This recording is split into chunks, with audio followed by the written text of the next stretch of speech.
నమస్కారం ఘంటారావానికి స్వాగతం. ముందుగా ప్రధాన అంశాలు. తుది దశకు ఎమ్మెల్సీ అభ్యర్థుల ఖరారు ప్రక్రియ. ఏ క్షణమైన జాబితా ప్రకటించనున్న సీఎం.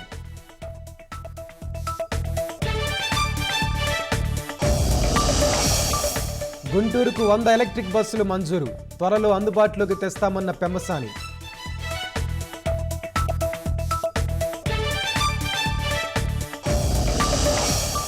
నంద్యాల జిల్లా గాజులపల్లి వద్ద పట్టాలు తప్పిన గూడ్స్ రైలు. గుంతకల్లు గుంటూరు మార్గంలో రాకపోకలకు అంతరాయం.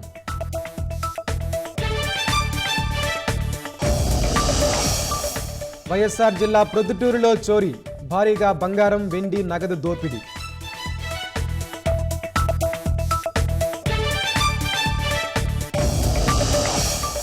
న్యూయార్క్ నగరాన్ని కమ్మేస్తోన్న కార్చిచ్చు. లాంగ్ ఐలాండ్లో అత్యవసర స్థితి ప్రకటన.